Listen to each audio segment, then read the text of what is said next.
CPFL Energia. Responsabilidade, gerar energia. Compromisso, gerar cultura. CPFL Cultura. Refletir sobre os grandes desafios e aspirações do nosso tempo.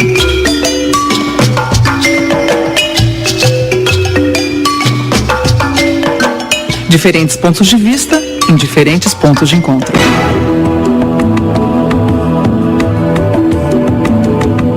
Ampliar as fronteiras do conhecimento.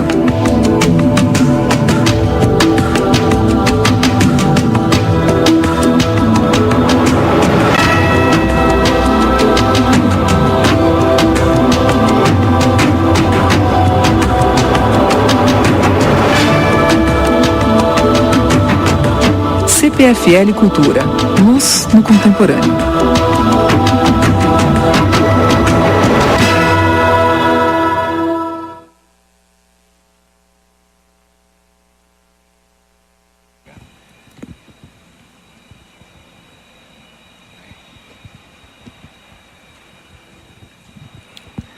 Boa noite a todos.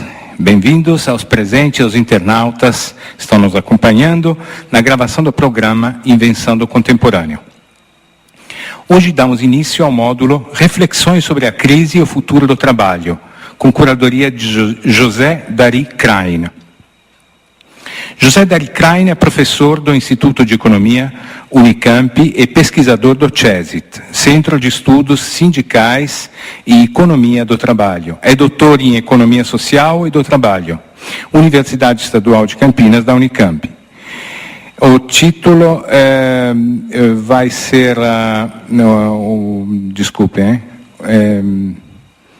O título é As Tendências Recentes nas Relações de Emprego no Brasil, em 1990-2005. E hoje, atualmente, é presidente da ABERT, Associação Brasileira de Estudos do Trabalho, gestão 2008-2009. Aproveitando a presença do curador conosco, passo a palavra a ele para ele introduzir o módulo deste mês.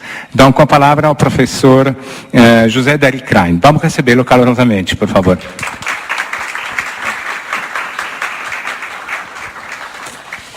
Boa noite.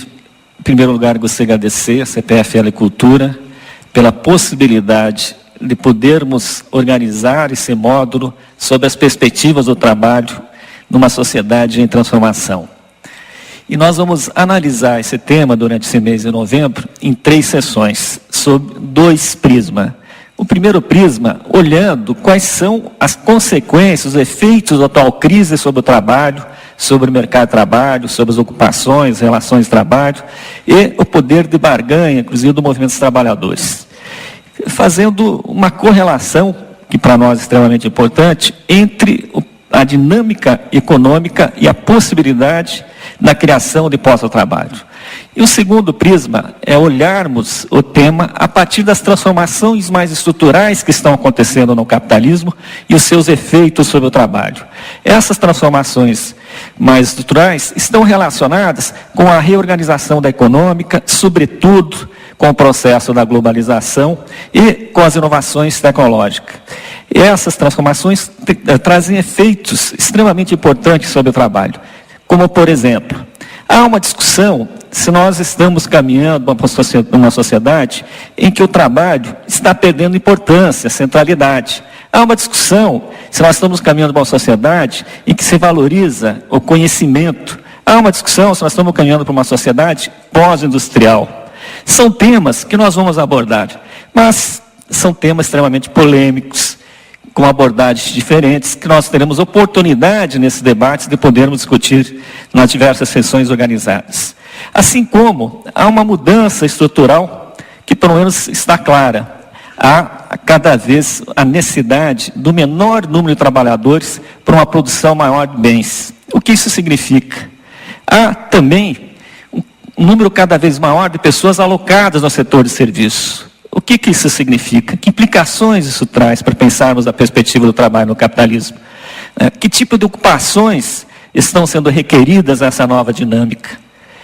Que tipo de relações de trabalho se exige para fazer frente a essas transformações mais estruturais? especialmente considerando a tendência no período recente de que houve um processo de flexibilização e de fragilização da regulação pública do trabalho. Assim como nós queremos discutir nas sessões, mais concretamente, quais são os efeitos da atual crise, que perspectivas e possibilidades elas trazem para pensar tanto as relações de trabalho, como para repensar a questão da economia, como para pensar concretamente também o poder de força dos trabalhadores através dos seus movimentos organizados.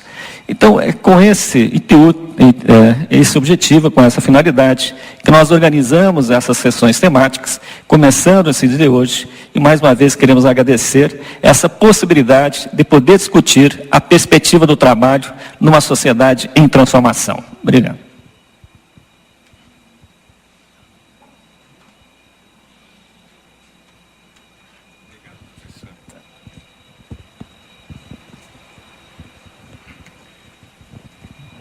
O trabalho na sociedade contemporânea, o tema desta noite, será abordado por Carlos Alonso Barbosa de Oliveira e, ao final, debatido com Davi José Nardi Antunes e Marcelo Weishaupt Proni. Carlos Alonso Barbosa de Oliveira é doutor em Ciências Econômicas pelo Instituto de Economia da Unicamp, é livre docente pelo Instituto de Economia da Unicamp e professor do Instituto de Economia da Unicamp. É diretor executivo do Centro de Estudos Sindicais e Economia do Trabalho, CESIT, e do Instituto de Economia da Unicamp. Davi José Nardi Antunes é graduado em Ciências Econômicas e mestre em Ciências Econômicas pela Unicamp. Atualmente é professor da Faculdade de Campinas, a FACamp, e da Global Labour University. É pesquisador do CESIT e tem experiência na área de economia brasileira e teoria econômica, principalmente no que se refere à economia brasileira do século XX e XXI, e ao desenvolvimento econômico, com ênfase nos dilemas do capitalismo contemporâneo. Marcelo Weishaupt Proni é professor do Instituto de Economia da Unicamp e pesquisador do Centro de Estudos Sindicais Economia do Trabalho, CESIT. É bacharel em Ciências Econômicas pelo Instituto de Economia da Unicamp, mestre em Ciências Econômicas pelo Instituto também da Unicamp, e doutor em Educação Física pela Faculdade de Educação Física da Unicamp. Então, sem mais, vamos receber os 3 palestrantes da noite com um aplauso particularmente caloroso. Então, venham aqui até o palco. Se roubarem meu carro no celular, vai te servir comigo, né? Vamos lá. Professor Carlos Alonso. Esquerda, viu, Marcelo? Tudo bem? Vai. Obrigado.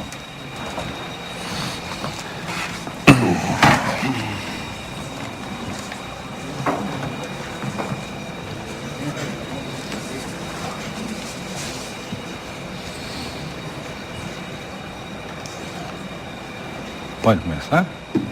Tá.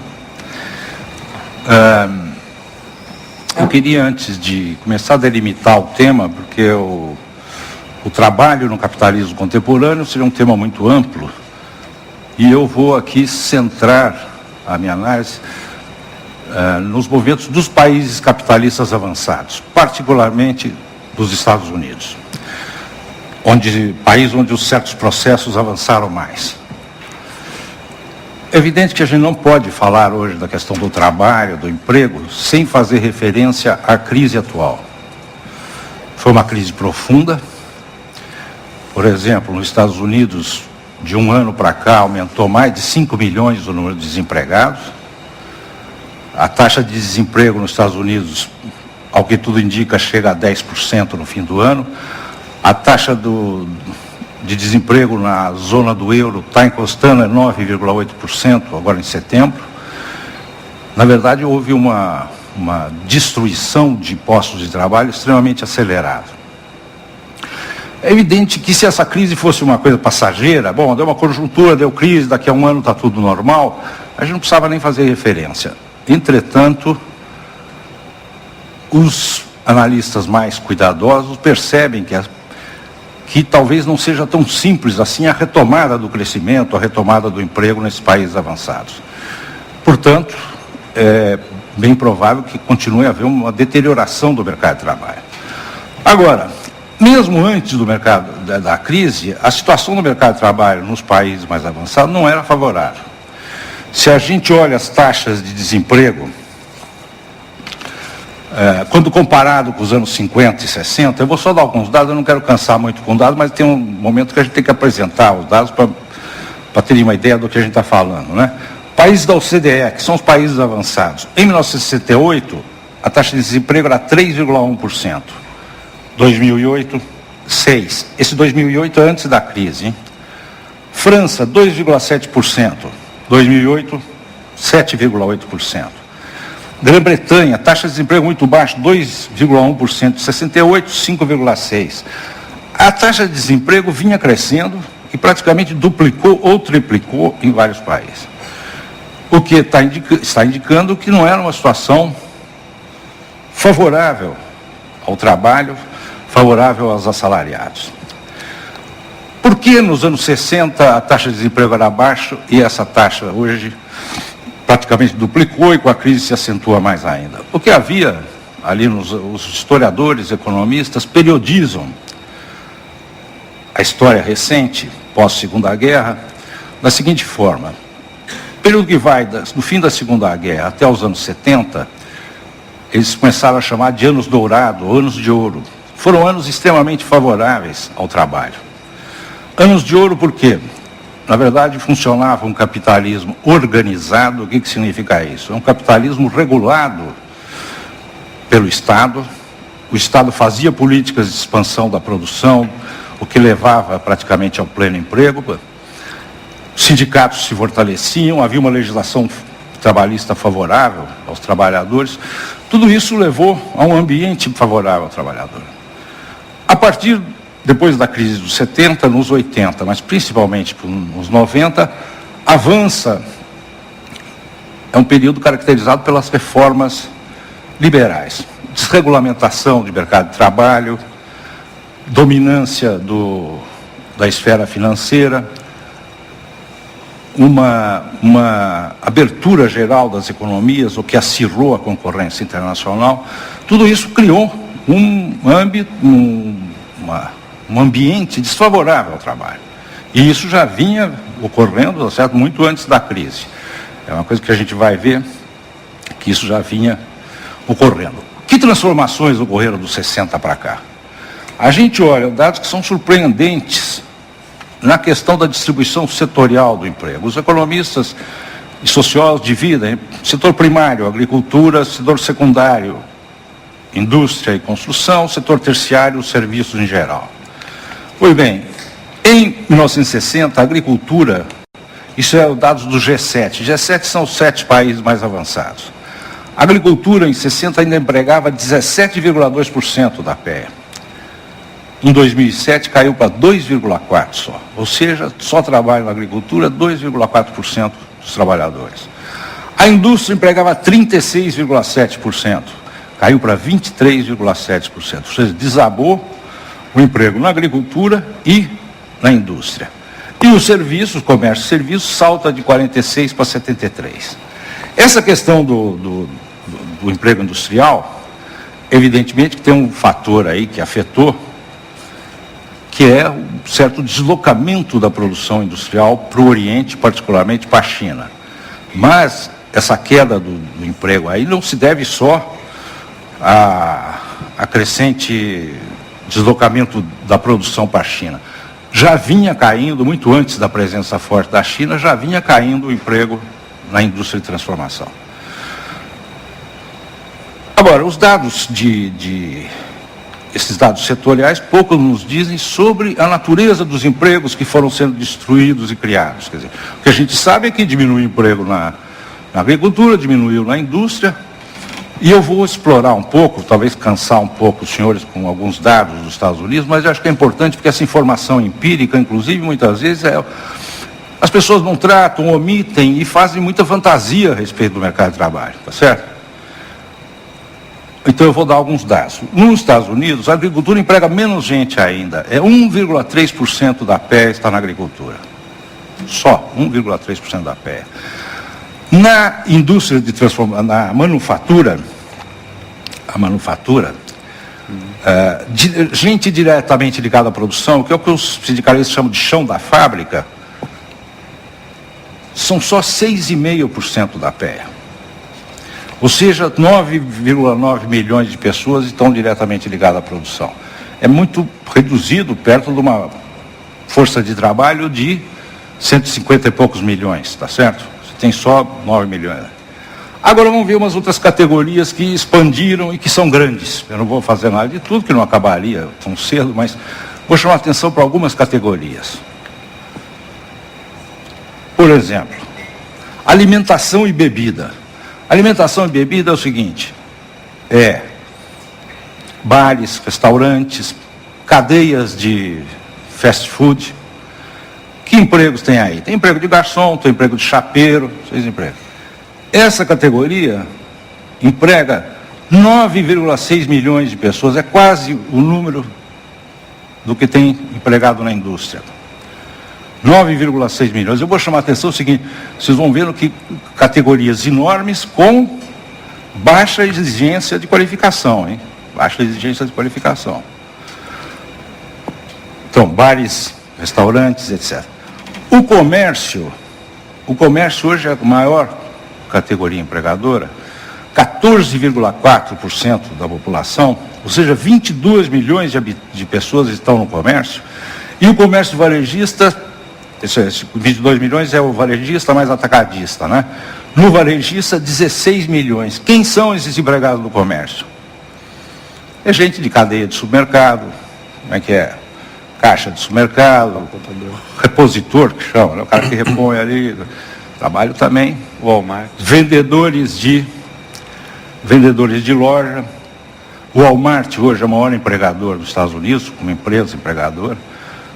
Tem autores que falam até de walmartização. Assim como no período anterior, o emprego característico era o emprego fordista. O que é o emprego fordista? É o emprego do trabalhador na indústria automobilística, linha de montagem, etc.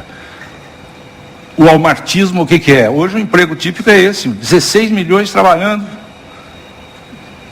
vendedores de loja, caixas de supermercado, repositores, etc. Também baixa qualificação, baixa exigência para trabalhar nesses setores. Tem umas outras categorias, aqui até é curioso, mas categorias como, por exemplo,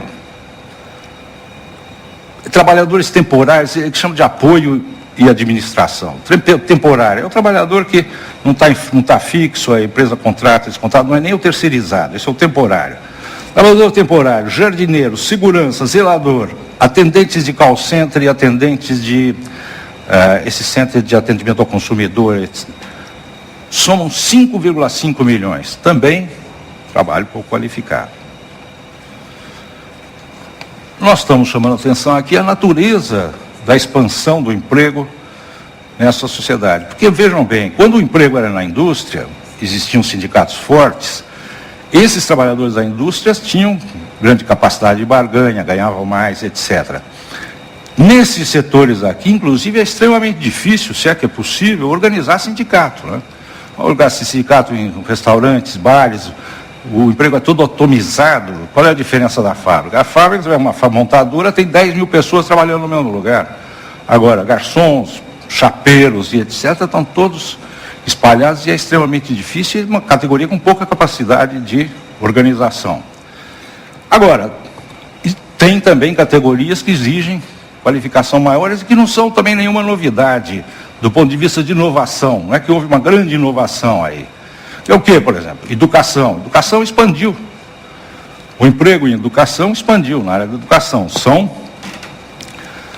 11 milhões, 14 milhões na educação em geral, sendo 11 milhões na educação pública. Isso é dos Estados Unidos. E aí, atenção, o emprego maior não é na universidade, né? É a educação básica. Ou seja, a educação local, que é cuidado local ali, que é a educação básica, emprega 8,4 milhões de pessoas. Então, existe aí, já tem um setor que praticamente os trabalhadores têm nível superior, etc. Agora, Como é que resolver? Porque tem muita gente que dizia, olha, os empregos agora exigem um altíssimo nível de qualificação, o mercado de trabalho está competitivo, é fundamental, a formação cada vez mais desenvolvida, etc. Como é que compatibilizar isso com esses dados que nós vimos, que não é verdade, que a grande massa de trabalhadores exige a qualificação?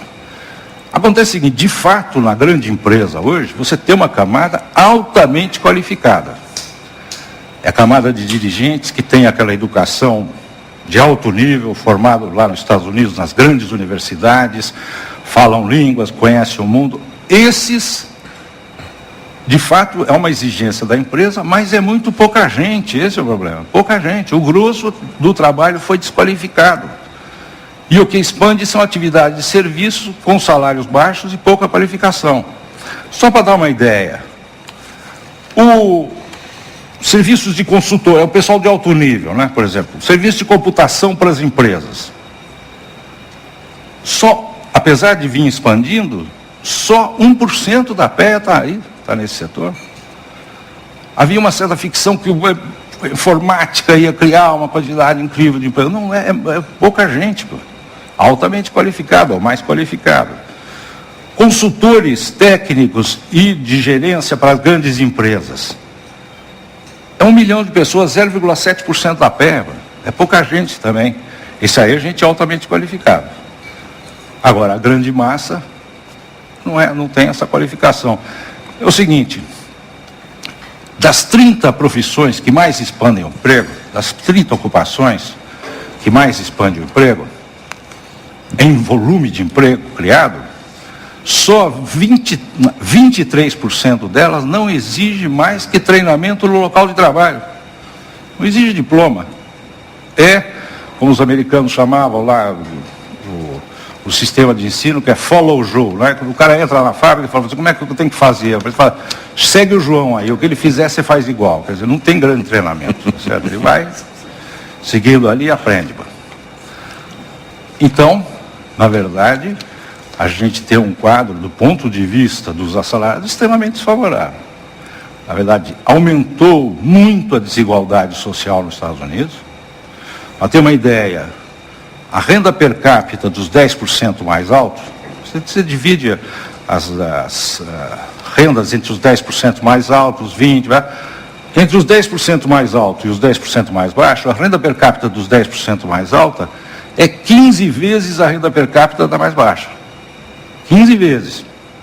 Ou seja, olha a diferença social que está. E isso vinha crescendo. O Gini, que mede a desigualdade de renda, em meados da década de 70, nos Estados Unidos, era muito próximo do Gini dos países europeus. Hoje, o Gini dos Estados Unidos cresceu expressivamente, ou seja, deteriorou a distribuição de renda. Deteriorou a distribuição de renda por quê? O determinante básico disso é a estrutura de emprego criada. Se você cria os empregos que vão surgindo, são empregos de baixa qualidade, no terciário, etc., é evidente que a sociedade vai tender a polarizar entre baixos rendimentos e uma camada extremamente pequena de altos rendimentos. A gente pode até arriscar que o que vinha ocorrendo ali é o que os sociólogos, economistas chamavam antigamente, quando analisavam os países subdesenvolvidos, eles diziam o seguinte, olha, há um inchaço do terciário. O que era um inchaço do terciário no país desenvolvido? Há um excedente de população que vai se acomodando em empregos precários. É o vendedor de bilhete de loteria, é o flanelinha, né? Empregos precários. Quer dizer, se a gente olha a evolução dos últimos 20 anos dos Estados Unidos, a gente pode afirmar isso. Quer dizer, na verdade, você tem uma economia desregulada, o mercado de trabalho desregulado, a população vai se acomodando, ou melhor, é obrigada a se acomodar em postos de trabalho mal remunerados e de pouca qualificação. Agora, eu não queria terminar aqui a minha exposição. Tem ideia do tempo, não? 15 minutos. Quanto? 15 minutos. Tá, então eu vou falar um pouco aqui. Eu não quero dar uma mensagem muito pessimista. A gente pode avaliar certos processos no mercado de trabalho por um outro lado. E aí é uma coisa interessante. Vamos pensar o seguinte: a carga horária de trabalho, como evoluiu aqui nos últimos 80 anos. Eu tenho os dados da França aqui, que eles fazem muito esse estudo. É o seguinte: em 1881, o trabalhador na França trabalhava, em média, 3.006 horas por ano. Isso é uma carga anual. Trabalhava 3.006 horas. Em 91, tinha caído para 1.640. Ou seja, a carga anual caiu praticamente pela metade. Uma carga de 3.000 horas cai para 1.600. Quer dizer, é uma queda expressiva. Por que caiu a carga de horária? Não é só porque se trabalha menos horas por dia. Embora, isso também, quer dizer... na verdade, as jornadas lá no fim do século XIX, muitas vezes era 10, 12 horas por dia. Isso cai a quantidade de horas por dia. Mas cai também o número de dias trabalhados por ano. Generalizou a semana inglesa, ou seja, sábado ninguém trabalha.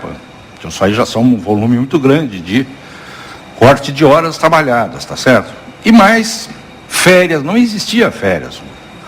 Aliás, as férias na França só foi implantada com o Front Popular na década de 30. Eles não tinham férias. Hoje tem por volta de 40 dias por ano de férias. Ou seja, você foi reduzindo o volume de trabalho. Isso está querendo dizer o seguinte: é necessário cada vez menos trabalho. Porque vejam só, senhores, cai a carga, cai o volume de horas trabalhadas, e não é que isso teve que reduzir o consumo. Ao contrário, foi um período de expansão do consumo, expansão da produção, elevação do padrão de vida generalizado. Isso está indicando o quê? Menos horas de trabalho para produzir uma quantidade maior. Ou seja, na verdade é um dado que é fundamental no capitalismo, que é a capacidade de aumentar a produtividade do trabalho. Ou seja, produzir mais com menos trabalho. Agora, ali caiu, então, as horas trabalhadas por ano, mas principalmente nos anos de ouro, ali nos anos 50, 60, teve um outro processo interessante, desse ponto de vista do trabalho. O que ocorreu? Ocorreu o seguinte: primeiro, generalizou a aposentadoria. Ou seja, eu ia falar velho, mas eu também estou na categoria, os idosos foram retirados do mercado de trabalho. A partir de 60 anos, aposentado, como é que funciona isso? A sociedade, uma decisão política. A sociedade diz: olha, 60 anos não precisa mais trabalhar. Isso é novo, porque antes dos anos de ouro, o velho trabalhava até morrer. Pô. Aí você chega, não, com 60, o que significa isso? Você está tirando gente do mercado de trabalho. Gente que deixa de trabalhar e continua vivendo, tem sua renda, etc. Pô. Mas quem mais saiu do mercado de trabalho? Os jovens. Não o jovem desempregado, hein? Quem saiu do mercado de trabalho é o seguinte: primeiro, generalizou o ensino fundamental, que a criança fica até 16, 17 anos. Ou seja, ninguém entra no mercado de trabalho com antes de 17, 18 anos. E isso é uma mudança profunda, hein? Porque lá no século XIX, criança desde 7 anos já estava trabalhando em fábrica. O que significa isso? Significa que você está retirando o jovem do mercado de trabalho. Não só o jovem que tem um ensino básico garantido e obrigatório, mas também expande muito rapidamente o ensino superior. Então, jovens que ficam até 23, 24 anos sem trabalhar. Como é que é possível isso? Porque, vejam, senhores, antigamente começar a trabalhar com 7 anos, isso era uma coisa de uma imposição praticamente da necessidade das famílias de complementar a renda. A renda era muito baixa. Hoje o que a gente vê é o seguinte, que a renda é suficientemente alta e o Estado fornece educação e etc., permitindo que não haja essa pressão dos jovens no mercado de trabalho. Então é o seguinte, foi reduzindo não só os que trabalham menos horas, mas a quantidade de gente que não trabalha foi aumentando, foi sendo aumentada. Isso é um dado que pode estar apontando para uma solução mais avançada do mercado de trabalho, tá certo? Avançada, ou seja, redução, tinha até lemas na França: trabalhar menos para que todos trabalhem. Essa é uma das utopias. que não é tão irreal no sentido que a gente olha e vê que a carga horária do trabalhador caiu pela metade. Então é possível. Outra coisa que aconteceu também nos anos dourados, que a gente tem que chamar a atenção, é o seguinte: a gente está pensando sempre em mercado de trabalho em funcionamento do mercado. É como se o mercado fosse autônomo, fosse alocando, foi criado trabalho aqui, foi eliminando ali, etc. Agora, nos anos 50, 60, na Europa principalmente, mas também nos Estados Unidos, houve o seguinte, quer dizer, uma decisão política: desenvolver o estado de bem-estar, desenvolver o welfare state. Ou seja, o mínimo que aqueles estados como França, Inglaterra, esses países garantiram o seguinte: educação pública gratuita para todo mundo e saúde pública gratuita para todo mundo. Ora, isso teve um impacto no mercado de trabalho, e veja bem, não é o mercado que está funcionando aí. Houve simplesmente uma decisão política, o Estado tributa e oferece esses serviços. Agora, o resultado disso é que se criou uma quantidade muito grande de emprego no setor público. E aí é basicamente saúde e educação. Hein? Países como a Suécia têm até 30% da população ativa empregada no Estado. Ou seja, 1 de cada 3 trabalha no Estado. Mesmo nos Estados Unidos, a gente vê, qual é o dado do emprego público nos Estados Unidos? É uns 20 e tantos milhões, né? Mesmo nos Estados Unidos, é muita gente que trabalha no setor público. Mas é mesmo, na Europa é mais, tá certo? Na Europa, entre 20% e 30% da PE estão no emprego público. Isso parece chocante a gente vir falar hoje aqui, porque está na moda dizer, não, o Estado inchado e tal. Aliás, o Estado no Brasil emprega muito pouca gente. Essas porcentagens, por exemplo, nos Estados Unidos, com proporção da população, tem muito mais emprego público do que o Brasil. Agora, é uma decisão fora do mercado essa do Estado, é uma decisão política. Veja bem, a ideia não é vamos criar emprego, não, a ideia foi vamos fazer um welfare state e isso dá um efeito expressivo no mercado de trabalho.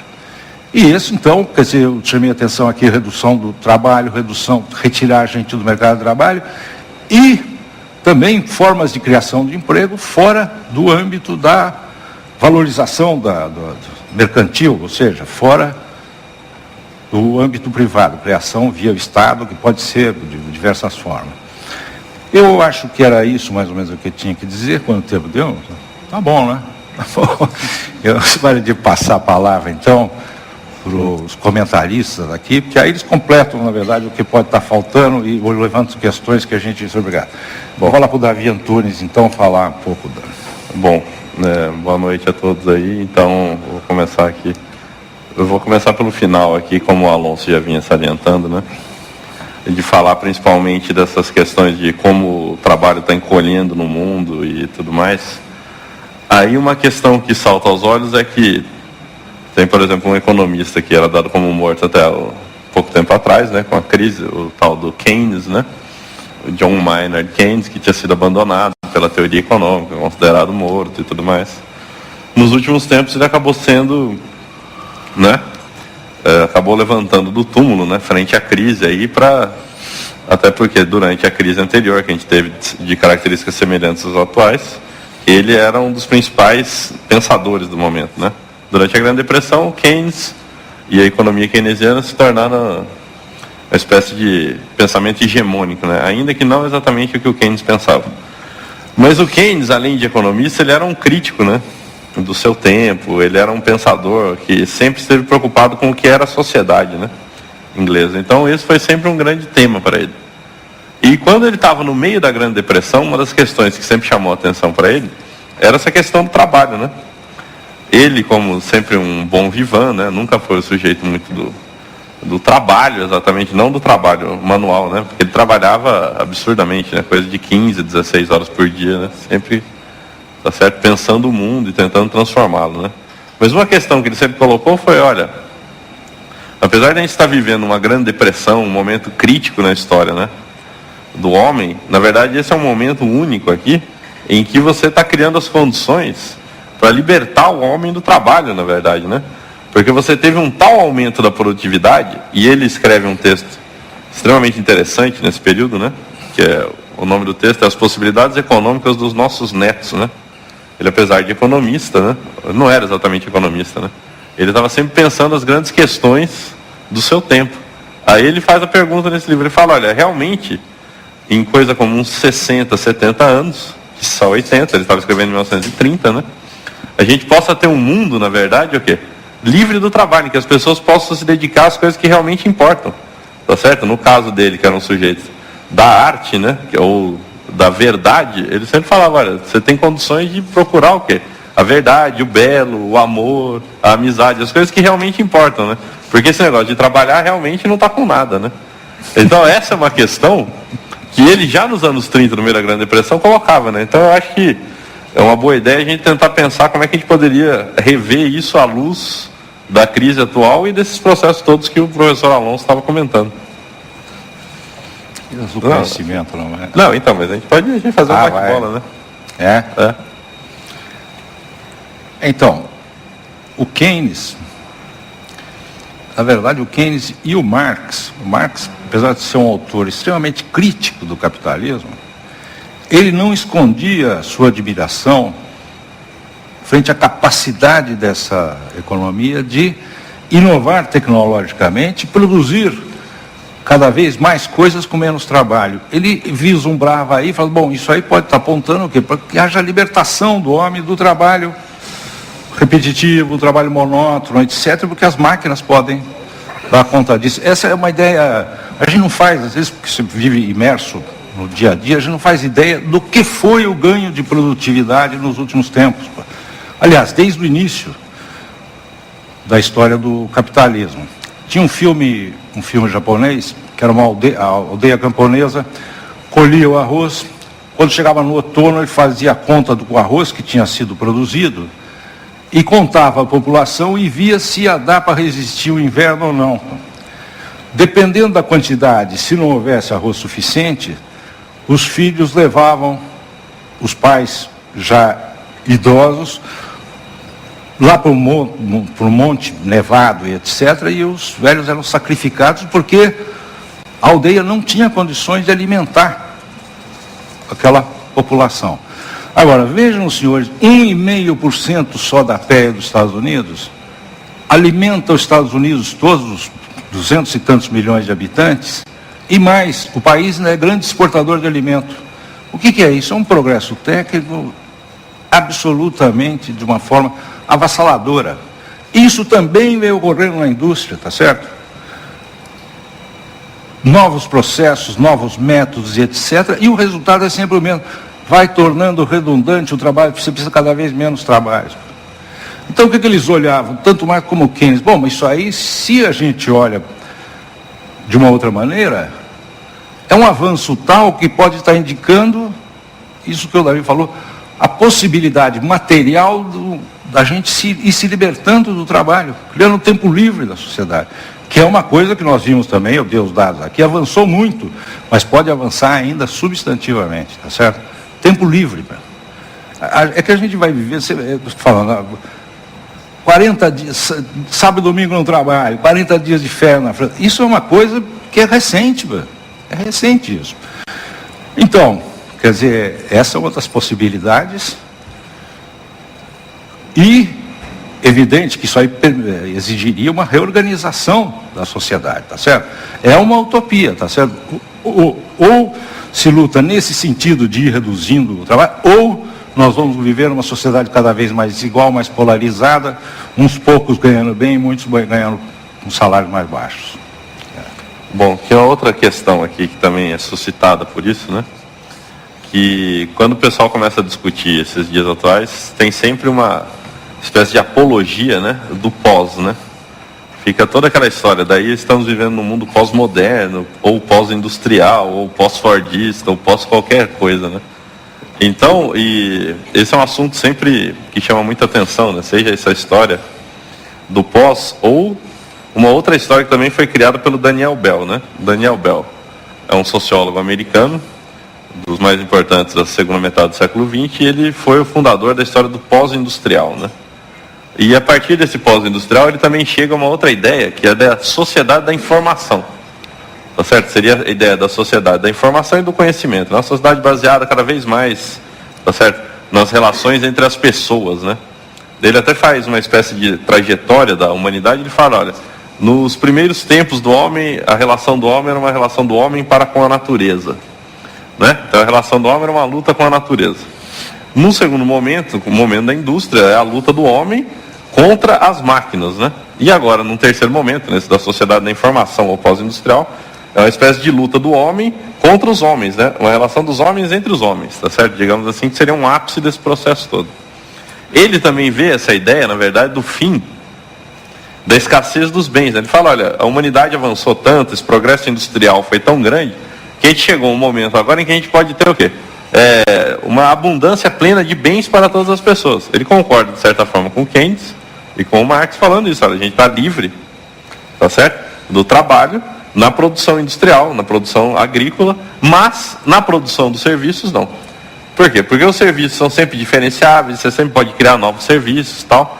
Então uma ideia que eu gostaria de colocar aqui é o seguinte, ele pensa, bom, a escassez pode acabar, quer dizer, a gente pode produzir bens para todas as pessoas, quer dizer, tudo que for socialmente necessário pode ser produzido para todo mundo abundantemente. Agora, nos serviços não. Então essa seria uma pergunta, esse é um problema dos serviços apenas? E eu acho que uma pergunta número 2 seria o seguinte, né? Ele coloca que essa sociedade do conhecimento, a sociedade da informação pós-industrial, é a sociedade do quê? Da pessoa intelectualizada, onde a informação é o que vale, né? Porque numa sociedade em que você tem abundância de bens, você não precisa, por exemplo, ter o quê? Muitas cadeiras, porque as cadeiras estão disponíveis em qualquer lugar. Quer dizer, o que você precisa ter? Você precisa ter o conhecimento, a informação. Isso sim passa a ser valioso. Então, as duas questões que eu queria colocar aqui para o Alonso é a primeira, bom, essa escassez realmente ela é uma coisa do reino da materialidade, não do reino dos serviços. Como é que é isso? Se existe num, existe no outro, ou não existe. E qual é o peso, na verdade, o quê? Dessa história da sociedade da informação, né? Realmente a gente vive numa sociedade em que a informação é importante, o conhecimento é importante. Então, ficou muito na moda decana, quer dizer, anunciar o fim da sociedade industrial, mas como podia dizer, eu acho que o atestado de óbito foi passado prematuramente, né? Porque o que nós estamos vendo é, como eu disse, o inchaço do serviço. O que esses autores apontam? É importante esse negócio da informação, essa questão da informática e o desenvolvimento da informática foi uma verdadeira revolução, e veja bem, foi uma revolução que afetou o conjunto da estrutura econômica, tá certo? Em que sentido? Quer dizer, no sentido que, por isso que eles chamam até uma terceira revolução industrial, o elemento central é a informática. O que é? Toda a indústria e a agricultura são afetadas pela informática, tá certo? Quer dizer, esse que você vê, por exemplo, em filme, né, o robô trabalhando na fábrica de automóvel, isso tudo é possível pelo desenvolvimento da informática. Então, de fato, isso é uma revolução. Agora, a ideia de que os serviços vão se reproduzindo indefinidamente, eu acho uma coisa complicada, porque a gente está vendo que ele está se reproduzindo. Mas, é o seguinte, 10 milhões de gente no fast food, 16 milhões de pessoas na vendedor de loja e no Walmart. Será que isso é um avanço? Na verdade, o Daniel Bell, ele é um autor extremamente inteligente, né? um intelectual extremamente competente, ele vê realmente a possibilidade da libertação do homem, desse trabalho repetitivo, tudo isso todos os trabalhos que a máquina pode substituir o homem, o mundo vai substituindo. Agora, isso potencialmente libera os indivíduos. Tá certo? Quer dizer, então o cara fala na máquina lá, aqueles filmes do Charlie Chaplin, o cara ficava apertando parafuso, lembra os tempos modernos. Você eliminou esse trabalhador ficar só apertando parafuso, acabou. Agora tem um robô ali que faz esse serviço. Agora, esse indivíduo foi liberado ou ele provavelmente foi arrumar um emprego de baixa qualidade no serviço? Então não basta simplesmente você anunciar, olha, a máquina, o progresso técnico pode liberar. Pode, como potencialmente, tratando potencialmente. Agora, para realizar isso, há necessidade de uma reorganização social mais profunda, tá certo? Não quer dizer que todos esses elementos que eles apontam sejam importantes, são importantes, mas eu acho que achar que isso dava uma nova dinâmica da sociedade.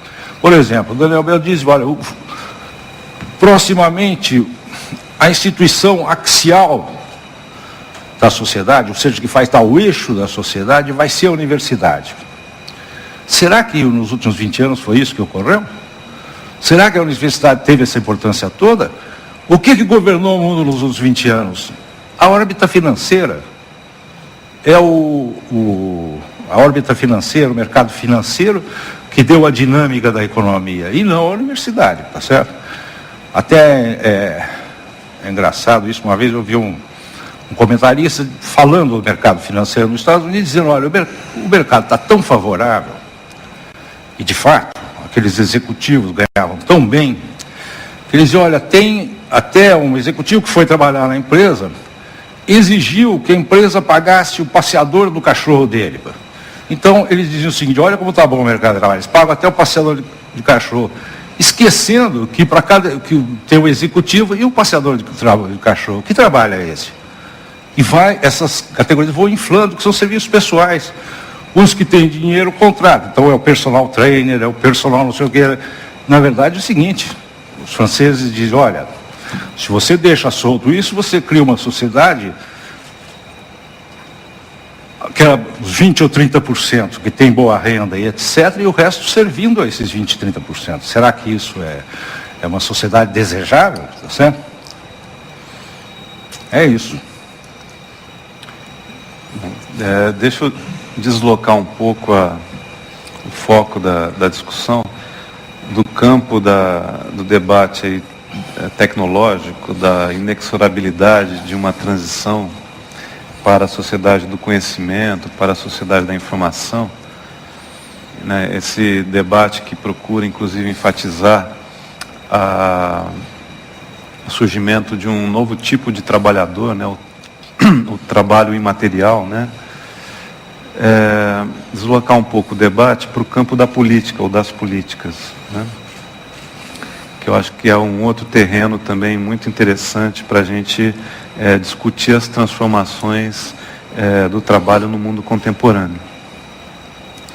A gente aqui no Brasil, a gente se acostumou a pensar os países mais avançados como a referência principal de como é que se estrutura o mercado de trabalho, como é que se eleva o padrão de emprego, como é que se organiza uma sociedade fundada nesses valores, nesses princípios que vêm da proteção ao trabalho, da valorização do trabalho, né?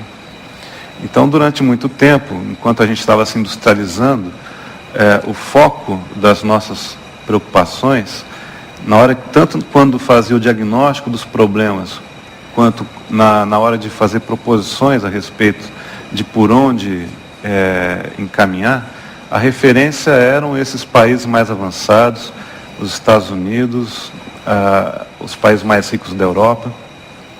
E como o professor Alonso apontou, esses modelos, essas referências, começaram a entrar em crise nos últimos anos, né? Aquilo que a gente considerava que era, vamos dizer assim, uma herança ou uma promessa do desenvolvimento econômico e da democracia liberal, foi ficando como uma promessa cada vez mais distante dos horizontes para os países em desenvolvimento. Então, uma primeira pergunta, né, para reforçar aquilo que o Alonso está falando, é como é que foi possível esse arranjo, que foi benéfico ao mundo do trabalho nos anos de ouro, e por que esse arranjo foi perdendo sustentação, né? Eu diria que tem 3 vetores principais para a gente entender essa transformação, a estruturação de mercados de trabalho mais homogêneos, economias de altos salários, integração dos trabalhadores por meio de políticas sociais, de proteção ao trabalho, conquista de benefícios, né, em uma série de campos. Como é que foi possível esse arranjo, né? Certamente o contexto de fundo é um contexto ideológico, político, que diz respeito à Guerra Fria e à existência de projetos políticos alternativos, Mas, além disso, tem 3 vetores de transformação. O primeiro é a grande empresa, né?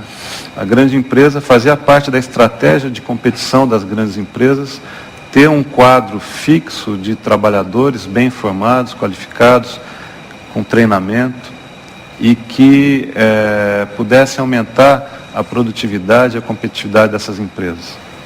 Em segundo lugar, um fortalecimento dos sindicatos, da negociação coletiva, a pressão por ganhos de salário junto com a produtividade, a conquista de outros benefícios, como seguro de saúde, na previdência social, enfim. E o terceiro vetor são as políticas do Estado, né? Seja no campo das políticas sociais, de proteção ao trabalho, seja no campo da legislação, da fiscalização e, inclusive, do emprego público, né? Esses vetores, esses 3 atores ou esses 3 elementos mudaram completamente as suas estratégias, as suas formas de ação nas últimas 2, 3 décadas, né? Se a gente olhar, por exemplo, para a grande empresa,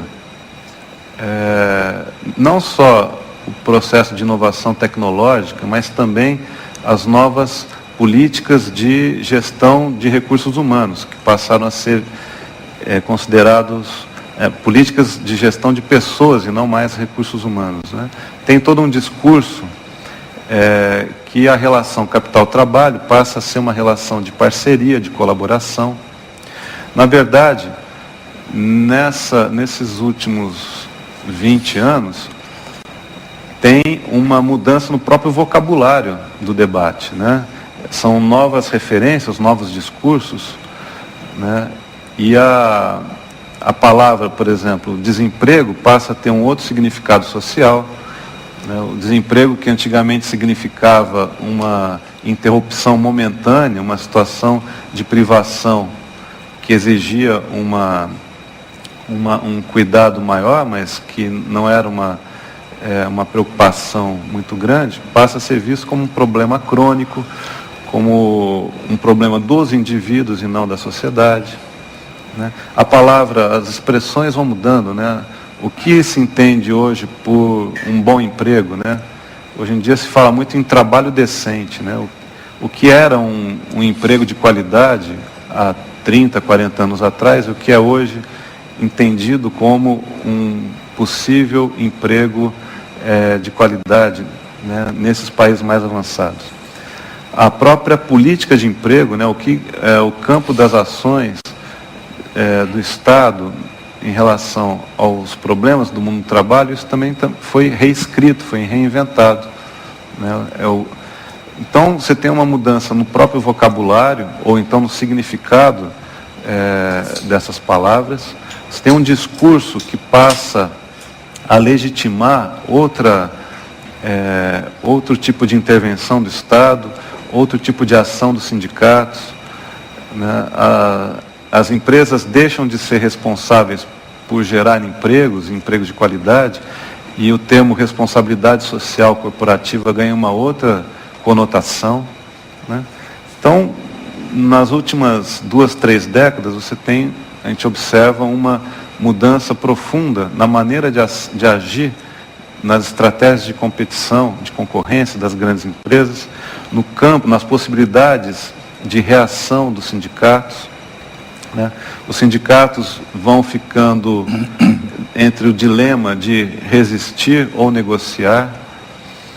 Os sindicatos vão perdendo representatividade, perdendo protagonismo no campo político. E existe um discurso que vai dizer que nessa sociedade da informação, que o Davi fez referência, essa sociedade do conhecimento, né, o trabalho perde a sua centralidade, né? O trabalho deixa de ser um elemento aglutinador, central, para nuclear não só as relações de sociabilidade, mas também os projetos de construção de uma nação civilizada, né?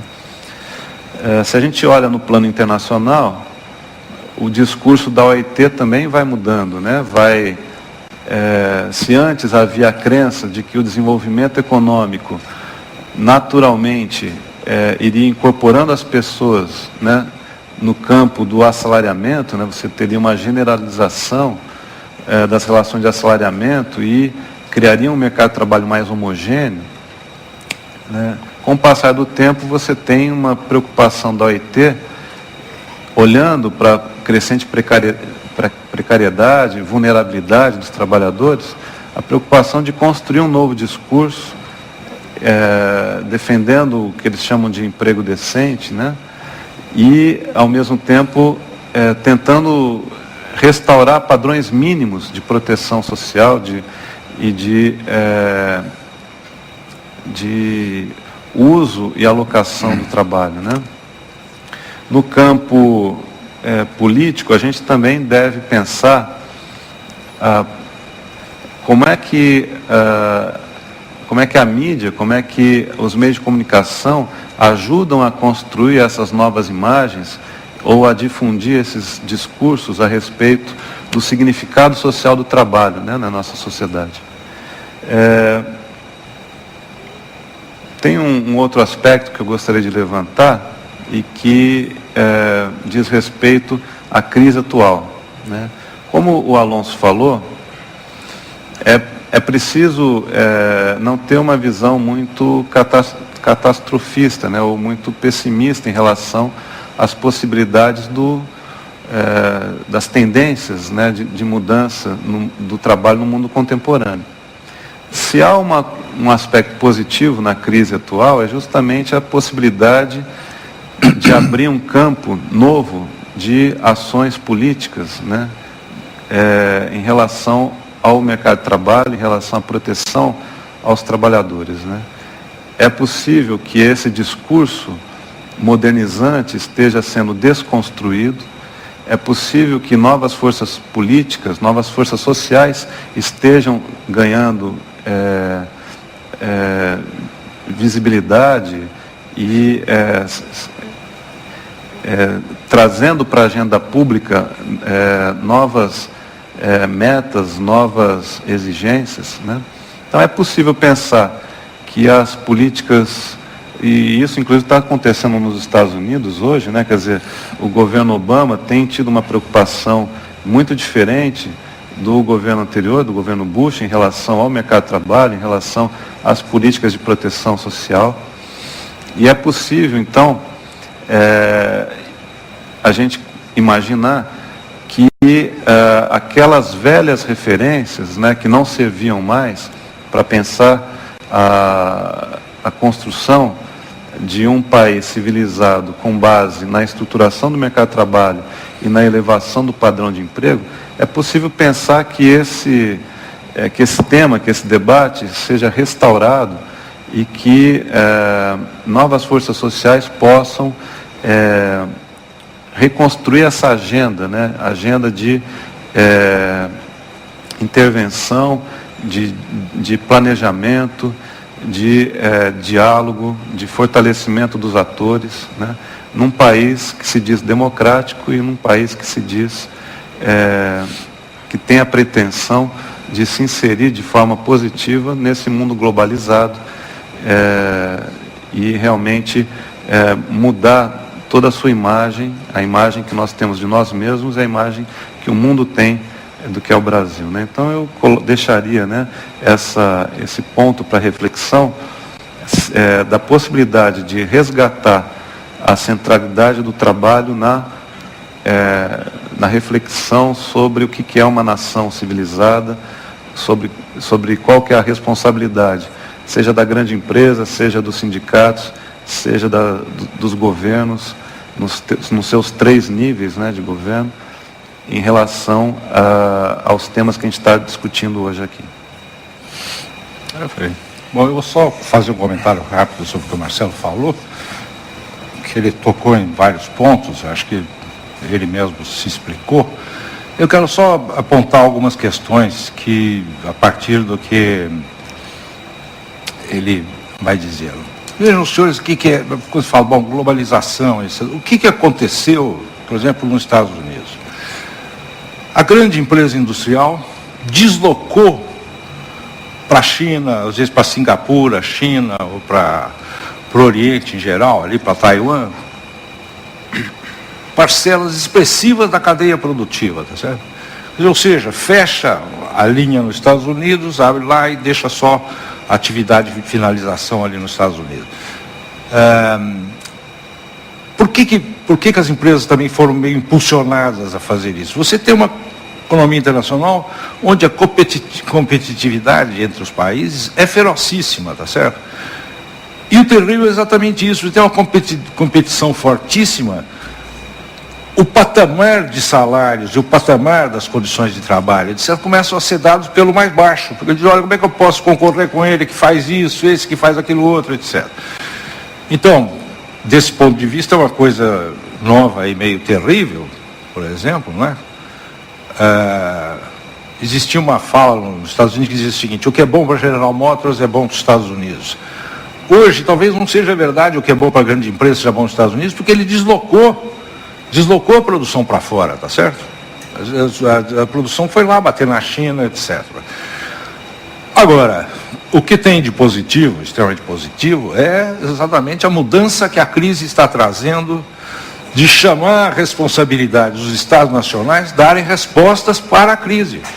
Porque a gente não pode se iludir. Até o Paul Krugman escreveu outro dia, olha, essa taxa de desemprego nos Estados Unidos é 10%, mas se você somar os subempregados, mais gente que tem emprego precaríssimo, etc., dá quase 20%. Isso é explosivo do ponto de vista social. É evidente que a sociedade vai reagir. E eu acho que as respostas estão sendo dadas, muitas vezes ainda não o suficiente, mas isso vai ser mais cedo ou mais tarde, vão ser desenvolvidas novas técnicas, novas maneiras de atuar. Quer dizer, já o próprio programa do Obama, eles mediram agora. O programa de intervenção do Obama resultou em poupar 600 mil empregos que seriam eliminados. Tá certo? A ajuda que ele deu para a empresa, a ajuda que ele deu, 600 mil deixou de poupar. O programa que os chineses fizeram depois da crise, ali foi uma coisa meio de sopetão, porque o comércio internacional desabou, a China é grande exportadora. Eles estimavam que as áreas ali exportadoras tivessem perdido 20 milhões de empregos. Recentemente eu vi uma pesquisadora que é de Taiwan, mas ela vive escrevendo sobre a China, ela diz, olha, já foram recuperados esses 20 milhões. Na verdade, o governo fez um programa gigantesco de investimento público, e vejam bem, hein, não é como diz só que é investimento em infraestrutura, eles estão começando ali a desenvolver a previdência pública generalizada, que não tinha praticamente, e saúde por conta do Estado e educação por conta do Estado, que tinha sido meio abandonado, tá certo? A ideia ali é também investir nesse avanço, toda a política de bem-estar social como forma até de elevar o emprego. Então, eu acho que a crise vai trazer, e os governos não hesitaram, não foi os Estados Unidos, a Inglaterra fez uma intervenção muito mais profunda, etc., mas ao que tudo indica, isso não foi necessário, ainda vai ser necessária uma intervenção muito mais profunda, e a partir daí, como a coisa depende de uma ação política, na verdade são forças políticas que vão decidir para onde se encaminha a solução do emprego, tá certo? E a questão da ocupação, e etc. Eu acho que isso é um campo aberto de disputa hoje. Acho que era isso.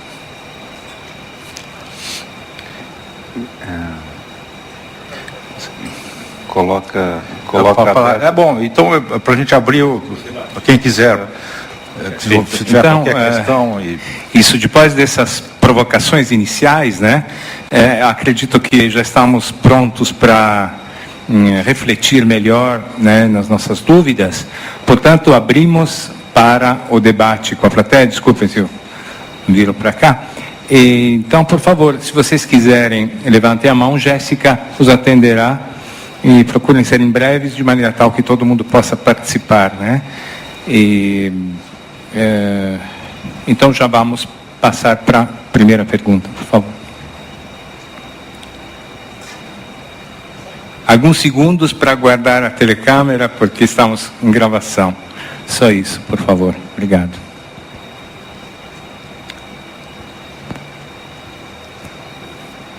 A minha pergunta é para o professor Alonso. Boa noite, professor.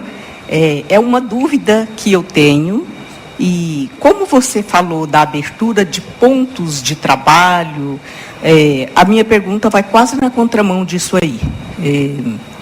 Eu sou leiga em pesquisa, em estatística, em métrica, mas eu observo que o nosso comodismo com as filas que existe hoje em toda a prestação de serviço é um gerador de desemprego. Porque a fila começa às 7 horas da manhã na farmácia e vai o dia inteiro. Você vai no self-service, você fica na fila para servir, na fila para pagar. Esses grandes supermercados que no país de origem trabalham sem fila, aqui tem uma fila quilométrica. Então eu andei contando leigamente e eu acho que isso aí gera um desemprego de 1 a 2%. Pode ser totalmente míope a minha observação, mas... Tá certo. Eu acho que isso aí que a gente observa no Brasil, na verdade, porque no Brasil há um desrespeito muito grande, né? O governo fez uma legislação sobre atendimento em call center. Cada vez que eu tento falar com meu cartão de crédito, a gente desiste depois de 40 minutos, 1 hora, tá certo? Isso aí o que é? Está empregando pouca gente e não dá instrução adequada para os atendentes, tá certo? A questão de fila em todos os serviços. A gente tem que, quer dizer, na verdade, uma pressão constante porque as empresas também estão espremidas pela concorrência, tá certo? É isso que o Daniel Bell, por exemplo, não avaliava direito. Na verdade, existe uma concorrência entre a empresa que... O que o supermercado tem que fazer? Como ele tem que concorrer, tem que disputar a clientela, o que ele faz? Ele calcula o número de caixas sempre de forma a que o caixa continue sempre trabalhando, não tem um caixa parado, tá certo? Quando começou a parar, ele já manda... Tá certo? No fundo é o seguinte, o que ele está fazendo? Ele está economizando mão de obra. Agora, isso eu acho que é uma questão que exige muito mais, uma questão de regulamentação e obediência às leis, não é isso? Porque mesmo em banco, tudo isso tem lei que diz que era para não poder... Uma tolerância quase humilhante da nossa parte. Porque nesses grandes supermercados, sempre que eu falo que vou chamar a imprensa, a fila acaba rapidinho. Mas as pessoas não fazem isso. Elas ficam na fila, reclamam, vão embora, bate nas crianças, qualquer coisa, menos chamar a imprensa. Então eu acho que essa nossa tolerância humilhante é que facilita. Tá certo.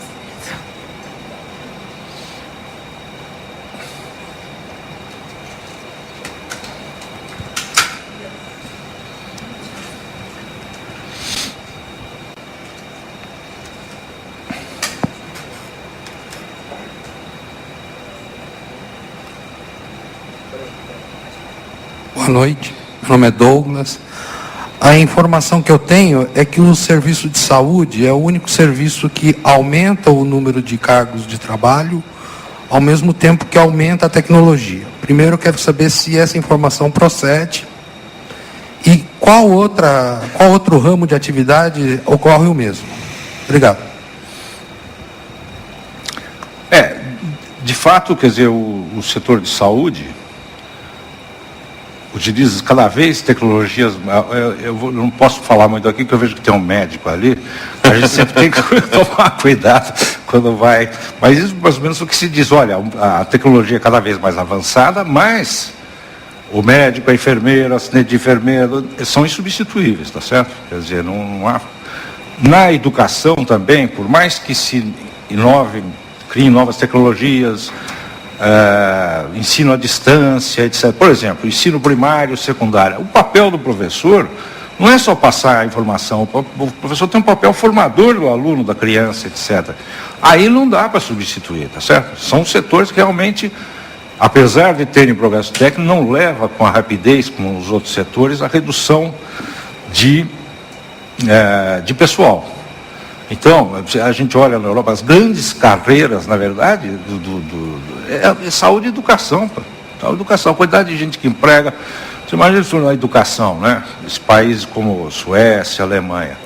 A criança vai desde 6 meses, vai para a creche e fica até 24 anos. Por exemplo, creche. Creche é uma área que cria um volume de emprego absurdo, porque estão poucas... uma pessoa que trabalha ali dá para cuidar de poucas crianças. Então é um volume... Creche é, aliás, uma das políticas públicas mais caras que tem, porque é extremamente caro o creche. Então, de fato, educação e saúde é uma área de expansão, embora também, o Davi pode falar um pouco, na saúde também tem um volume de emprego muito grande, pouco qualificado, né? Ele tem os dados ali dos Estados Unidos, quer dizer, não é também só médico e enfermeira formada, né? Quer dizer, tem um volume de auxiliares, etc., que não tem grande qualificação.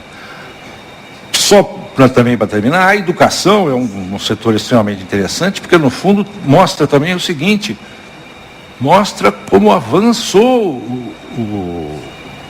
a redução, a liberação do trabalho de parcelas da população. O Japão, praticamente, a totalidade dos jovens de 20 a 24 anos estão na universidade. Isso significa que está entrando no mercado de trabalho depois de 24 anos, tá certo?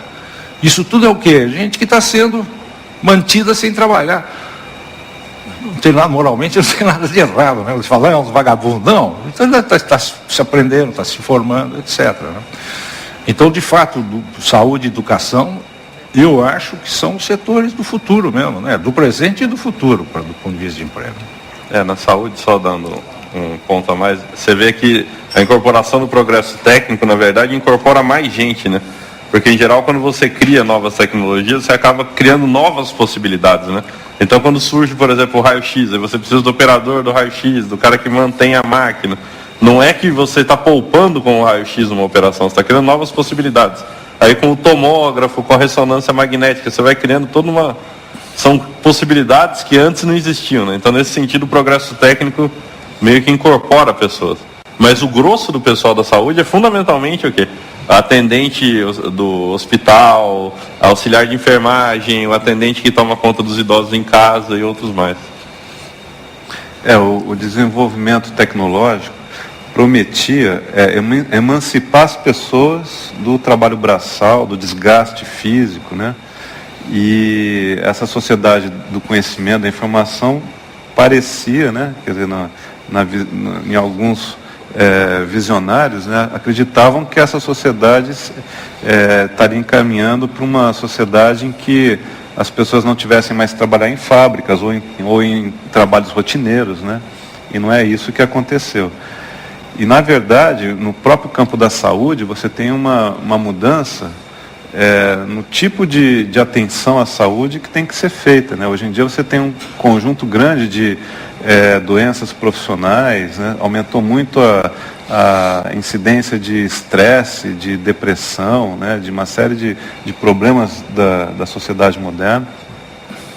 Por outro lado, você tem toda uma discussão a respeito dessa relação entre trabalho, desenvolvimento, tecnologia e meio ambiente, né? Que a gente não pode deixar de falar aqui. Né? Durante muito tempo, os sindicatos, os partidos políticos, uma série de grupos sociais enfatizaram um discurso que era produtivista, né? Que era produção pela produção, e mais recentemente você tem a tentativa de aproximação dos sindicatos mais progressistas com outras bandeiras, outros grupos sociais, outros movimentos sociais que pensam a transformação da sociedade. Certamente, pensar enquanto utopia, né, pensar uma sociedade diferente requer repensar o lugar do desenvolvimento tecnológico, repensar não só a redistribuição do tempo de trabalho, mas também a redistribuição dos rendimentos do trabalho, e dar um outro significado para o que é essa atividade, né? Porque o desenvolvimento tecnológico não está trazendo mais qualidade de vida, a não ser naquelas situações em que você tem conquistas no campo político e no campo das negociações, né? Eu não sei o que o Alonso poderia comentar sobre isso. Não, você que comentou, né? Não, mas... Eu acho que continua aberta aí Olá, boa noite. Eu gostaria de perguntar para o professor Alonso, já que o senhor afirmou que cada vez mais a gente está precisando menos de trabalho para produzir a riqueza social, produzir bens e serviços, se um indicativo de solução seria a diminuição da jornada de trabalho, já que assim a gente ia poder empregar mais gente para produzir a riqueza social? De fato, né, quer dizer, eu diz até, tem movimentos franceses que tinham essa bandeira, né? Trabalhar menos para que todos trabalhem, tá certo? Você reduzir, porque no fundo é o seguinte, o que é terrível, que muitas vezes ocorre, é que o excedente de trabalho que não é necessário, aquilo que não é trabalho, ao invés de aparecer como tempo livre, aparece como desemprego, aparece como falta de ocupação e subemprego, que é uma coisa comum hoje nos Estados Unidos mesmo. Então, essa é uma bandeira de luta, tá certo? É uma bandeira de luta que é curioso, porque durante muito tempo os sindicatos, os movimentos, os partidos trabalhistas, os partidos sociais-democratas na Europa insistiam muito. Depois parou um pouco, agora mais recentemente voltou voltou a ordem do dia. Essa luta pela redução da jornada de trabalho, né? O problema é que não pode só fazer, não é tão simples só como reduzir a jornada de trabalho, né? Existe o problema da concorrência internacional, tá certo? Você precisava ter, na verdade, acordos internacionais, etc., que permitissem, né, que um país não ganhe o mercado do outro porque ele está com uma jornada maior, tá certo?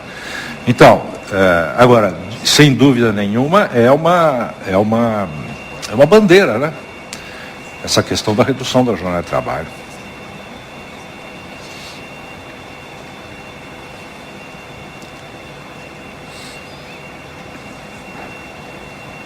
Quem é agora? Queria fazer uma pergunta para o Davi. Na questão dos serviços pessoais. Tem uma história, não sei se ela é verídica, mas que conta que o presidente François Mitterrand saía do seu gabinete, andava pela Champs-Élysées, subia 6 lances de escada e ajudava a sua esposa a lavar a louça e colocar o lixo na rua. Isso é feito porque os serviços pessoais em países de desenvolvimento, o salário é muito alto. Já que o professor Alonso colocou que a questão é política, como é que a gente vai discutir um país em desenvolvimento como o Brasil? Como é que essa questão política, você pensar um grupo social que vai abrir mão do personal training, do personal dancing, do personal dog e por aí vai? Até do personal amigo, né? Que é uma novidade, que você já se encontra em São Paulo e no Rio de Janeiro, né? Bom, essa questão é extremamente profunda, né? Mas esse setor de serviços pessoais é muito ligado ao que o Alonso estava falando, né? De você ter um excedente muito grande de mão de obra que não tem absolutamente nada para fazer, né? E isso é muito incentivado ainda no caso de países como o Brasil, nos Estados Unidos também, mas em menor grau, pela desigualdade de renda, né? Você tem uma tal desigualdade de renda que o que acaba fazendo? Torna os serviços muito baratos, né? Então isso é uma discussão que, inclusive, a gente sempre costuma fazer aqui, né? Na Unicamp, na Facamp, né? Uma discussão muito clara de que a classe média brasileira, em geral, tem um padrão de vida muito superior da classe média francesa ou da classe média americana mesmo, né? Porque os serviços são muito baratos no Brasil, tá certo? Você comer no restaurante é uma coisa, digamos assim, de grande excepcionalidade em países como a França, tá certo? Você tem uma empregada doméstica. Nem pensa. Só para você ter só para vocês terem ideia da comparação, né? No Brasil, com uma população de uns 180, 190 milhões de habitantes, a gente deve ter algo como 6 ou 7 milhões de empregadas domésticas, né? Deve ser um dos maiores grupos ocupacionais do Brasil hoje. Quando a gente olha para os Estados Unidos, tá certo?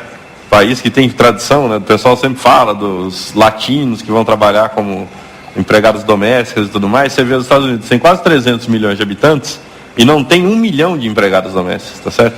Em 300 milhões de habitantes tem menos de 1 milhão. O Brasil tem 190, tem praticamente 7 milhões. Quer dizer, o que você vê? Você vê, na verdade, o quanto os serviços pessoais são baratos no Brasil, né? O quanto, na verdade, você vai ir ao restaurante, tá certo? Ter alguém para passear com o seu cachorro, ou quando você está sozinho e tem alguém para conversar com você no bar, isso realmente é muito barato, tá certo? Se você quisesse ter o mesmo tipo de serviço nos Estados Unidos ou na Europa seria muito caro. Então, mas uma diferença da Europa para os Estados Unidos é que a classe média é o marido e a mulher que vão fazer faxina. Nos Estados Unidos, a classe média hoje já tem, são empresas de limpeza que, ao invés então do cidadão pagar uma faxineira, não, ele contrata, são empresas com milhares de empregados que vão, fazem a limpeza e vão embora. Quer dizer, na Europa, na verdade, é cada um por si, não tem. E o caso de empregado doméstico, mesmo nos Estados Unidos e na Europa, só os muito ricos, né? Só os muito ricos. Nos Estados Unidos, até recentemente, teve aquele livro que comenta, né? Uma escola de mordomos que estava um sucesso enorme, porque os muito ricos. Aí é um livro que chama Riquistão, que vale a pena ler, até tanto foi traduzido em português, que é Como Vivem os Ricos. E que mordomo, por exemplo, era uma profissão em ascensão e ganhava $100 mil por ano, não é isso? Porque na verdade ele administra a casa dos ricos e tal.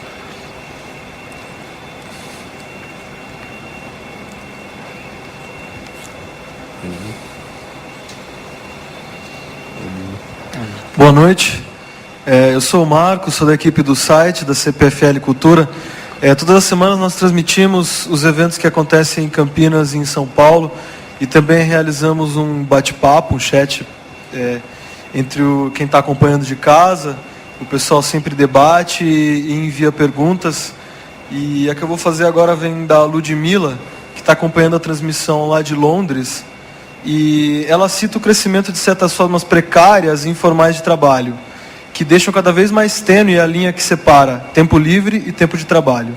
E pergunta: é possível afirmar uma redução do trabalho mesmo? Ou o trabalho assumiu novas formas que ainda temos dificuldade de reconhecer, definir e quantificar?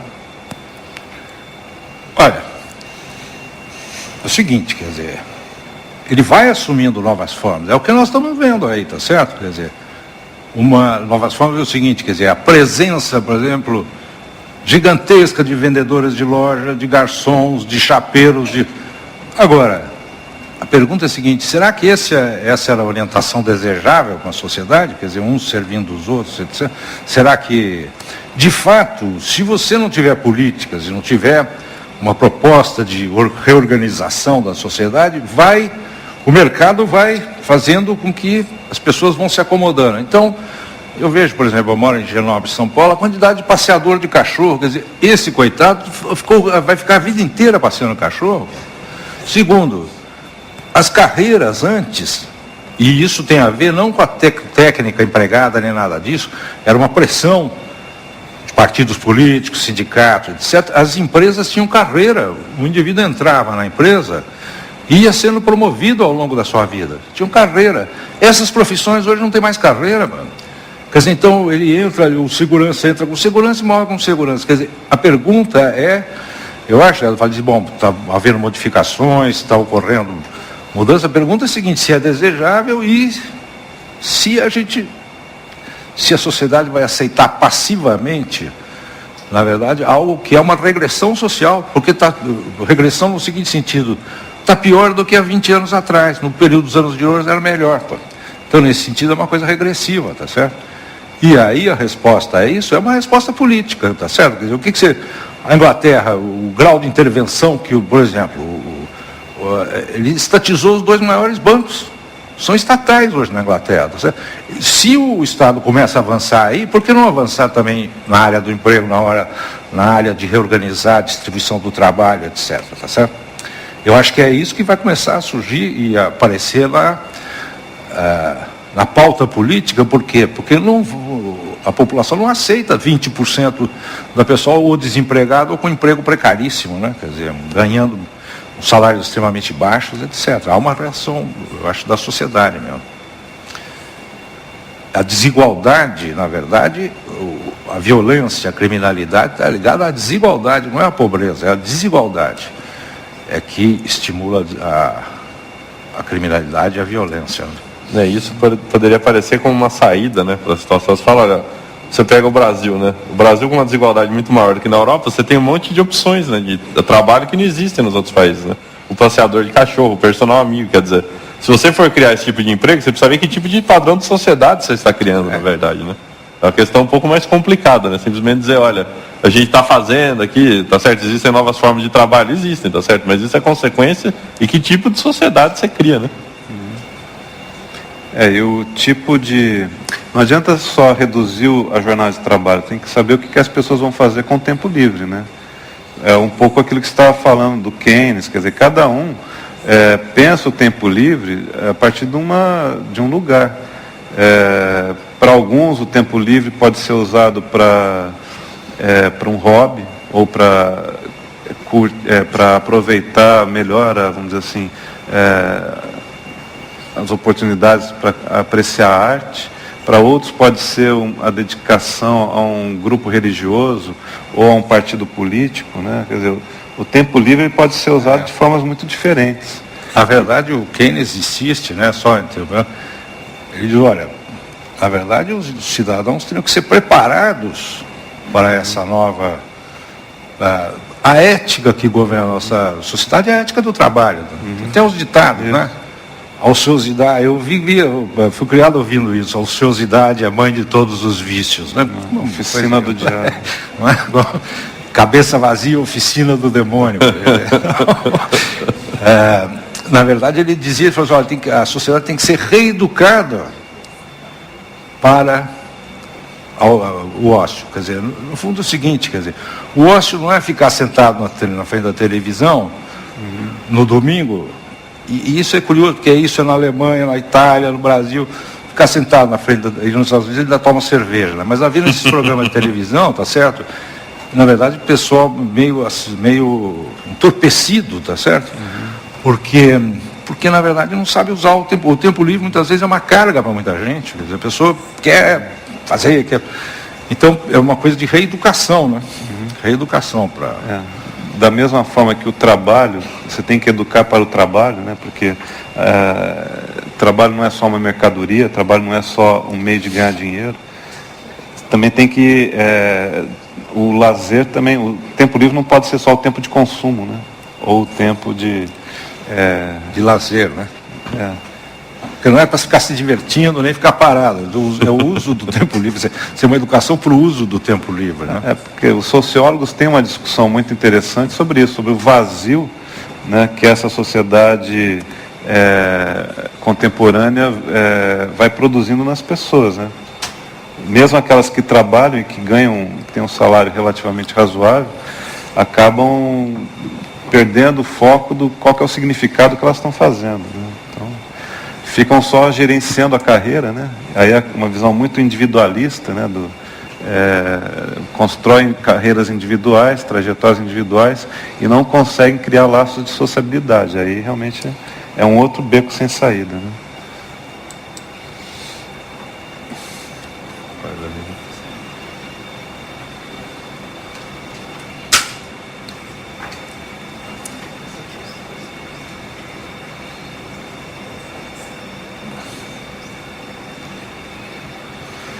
Boa noite.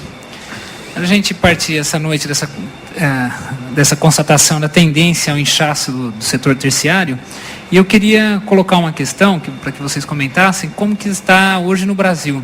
A gente vem, mesmo antes do PAC, com um investimento crescente, consideravelmente crescente em habitação, que gerou aumento de emprego em setores básicos da economia. E a gente também tem, em comparação com o resto da América Latina, alguma tradição de investimento em ciência e tecnologia, né, que nos gera alguma dianteira. Mas como é que vocês veem hoje o investimento produtivo, o investimento público para a geração de empregos e para a conformação de tendências na economia brasileira? A questão do emprego e da economia brasileira, eu tenho a impressão que é outra seção. O que eu acho que a gente pode avaliar que, quanto ao Brasil, a gente pode ser um pouco mais otimista, no sentido que as perspectivas que estão se abrindo para a economia brasileira, sem dúvida, eu acho que são perspectivas favoráveis a um crescimento mais acelerado. Por exemplo, você falou, havia o emprego na construção civil, não só construção habitacional, mas grandes obras, etc. Tinha desabado o emprego nesse setor, tá certo? Ficamos muito tempo sem grandes obras públicas, muito tempo com crise na área habitacional. Está sendo retomado agora. E isso emprega muita gente, né? Quer dizer, e já está começando a aquecer o mercado de trabalho. Eu acho que no Brasil também a questão de indústria, o que a gente está vendo é que estão se articulando grandes projetos de investimento, tudo isso vai ter um impacto muito grande, né, no emprego industrial e na estrutura de emprego como um todo. Ou seja, as perspectivas são favoráveis para que a gente assuma agora um período de crescimento mais de longo prazo. Isso eu acho que vai ser favorável a gente, na verdade, começar a pagar essa dívida social imensa que é o que nós temos no Brasil. Você pega os últimos anos no Brasil, o que crescia, emprego era segurança e empregada doméstica, tá certo? Que são empregos subalternos, né? No sentido, não estou desqualificando a profissão, né? Na verdade, são empregos que não oferecem muita alternativa, né? De progresso material e de melhoria de vida para a população, né? Eu acho que no Brasil dá para ser mais otimista. Até porque, ao que tudo indica, essa crise na Europa, e isso aí a maioria na Europa e nos Estados Unidos e no Japão, vai ser mais difícil de saírem da crise, né? A gente vê que no Brasil a gente já está retomando o nível de emprego, já está retomando o nível de atividade, falta agora retomar o nível de investimento, mas está tudo mais ou menos pronto para recomeçar, né? Eu acho que isso vai facilitar para a gente, né? Enquanto a situação nos Estados Unidos, por exemplo, como é que eles vão voltar a crescer?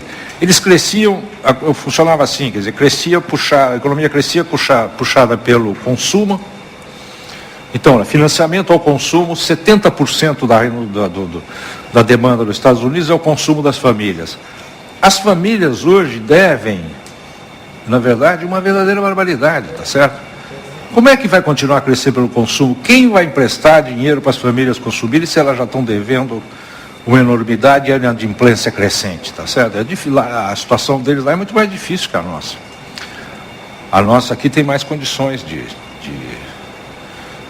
voltar a crescer e aí sim vai surgir, em torno disso vai surgir uma luta de reestruturação do mercado de trabalho, de condições, mesmo de direitos trabalhistas, tudo isso vai ser recolocado. E a gente nota que no Brasil, por exemplo, foi crescendo, atualmente cresce o emprego formal. E isso tem a ver muito também com a ação fiscalizadora, etc., mas também com o crescimento econômico, né? Bom, passamos para a última pergunta da noite. Passamos a pergunta para o curador do módulo. Duas perguntas bem objetivas. A primeira, aproveitando essa observação final do Alonso, gostaria de perguntar qual é a relação entre a dinâmica econômica e a geração de emprego? Porque havia uma certa tese muito forte presente no debate de que a criação de emprego dependeria da flexibilização do mercado de trabalho. Então, eu queria que eu fizesse essa reflexão. E a segunda pergunta, aproveitando inclusive a intervenção da Ludmila, de Londres, será que, como você teve, no caso, tanto internacional como nacionalmente, muito mais pessoas disponíveis a trabalhar do que ocupações de qualidade sendo geradas, será que não há um nível de concorrência extremamente acentuado nas melhores ocupações oferecidas e fazendo com que essas pessoas não tenham mais uma distinção clara entre o seu tempo de trabalho e o seu tempo de não trabalho? Ou seja, a pessoa precisa trabalhar em casa, trabalha de forma muito mais intensa para se manter, vamos chamar, empregável nos setores mais qualificados, empregos mais qualificados, melhor remunerados? São duas. Bom, a questão da desregulamentação, na verdade, nem empiricamente se comprovou isso, tá certo? Quer dizer, a ideia é que se desregulamentando vai criar mais emprego. Não é verdade. Hoje, por exemplo, um dos países que mais regulamentou relações de trabalho, ou seja, desregulamentou o mercado, foi a Espanha. Sabe qual é a taxa de desemprego na Espanha? Está beirando 19% da PEA. É o país central com maior taxa de desemprego, tá certo? Os outros países europeus que não flexibilizaram muito, a gente olha, a crise lá está mais profunda do que nos Estados Unidos, do ponto de vista de queda do produto e queda da demanda, mas o desemprego cresce mais lentamente, as condições para as empresas para demitirem são mais rígidas, então o desemprego cresce mais lentamente. Os Estados Unidos cresceu mais rapidamente. Então, essa ideia de que desregulamentação criava mais emprego, eu acho, quer dizer, Mas, na verdade, empiricamente não se verifica isso, né? A questão das jornadas, na verdade, sempre que você tem uma taxa de desemprego alta, mercado de trabalho extremamente competitivo, a tendência é, em vez de reduzir trabalho, é ir aumentando. Quer dizer, tem uma série de profissões, na verdade, que outra pessoa trabalha muito mais horas do que até o que é legalmente tolerável, né? Mesmo profissões bem remuneradas. Quem trabalha no mercado financeiro trabalha 12 horas por dia, 13 horas por dia, e não tem horário. Porque como tem mercado internacional, ele tem que olhar o que está acontecendo na Bolsa de Hong Kong, ele é acordado no meio da noite a qualquer momento. Quer dizer, ganha-se bem, mas trabalha-se de uma forma absoluta, sacrificando até a vida pessoal, vida privada, etc., porque são emprego que e assim em vários setores. Quer dizer, quando o salário é baixo, o número de pessoas, por exemplo, que tem que ter 2 empregos, isso a gente achava que era só no Brasil, né? Nos Estados Unidos hoje está normal, porque o salário está tão baixo que a moça tem que arrumar 2 ou 3 empregos para sobreviver, tá certo? Isso tem no fim de semana, à noite. Então, o seguinte, ao contrário do que seria esperar, pode ir até estendendo o número de horas trabalhadas, né? As pessoas trabalham cada vez mais para conseguir uma renda razoável. Bom, muito bem. E muito obrigado pela excelente reflexão que vocês trouxeram hoje aqui na CPFL Cultura.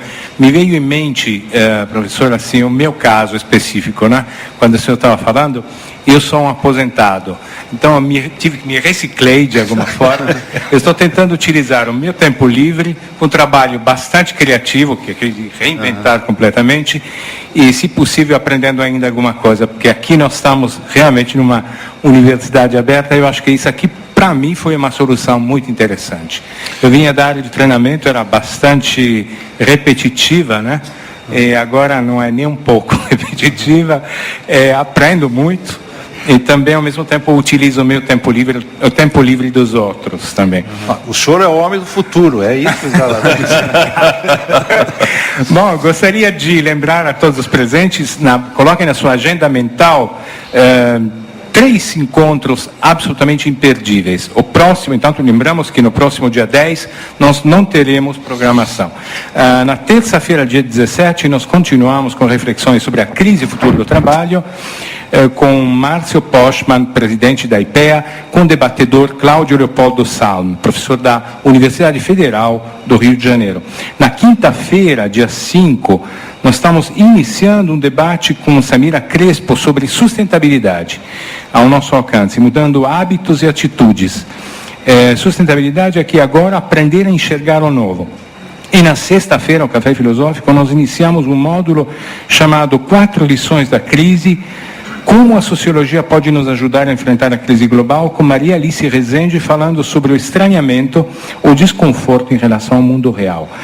É a própria curadora que vai dar a palestra. Mas eu gostaria de encerrar o dia de hoje, né, agradecendo particularmente ao nosso palestrante, os debatedores da noite, por ter trazido esse tema tão polêmico, tão importante, não é, com foco centrado na sociedade contemporânea, com tanta habilidade e precisão. Eu gostaria de concluir com um aplauso de agradecimento aos nossos convidados. Muito obrigado.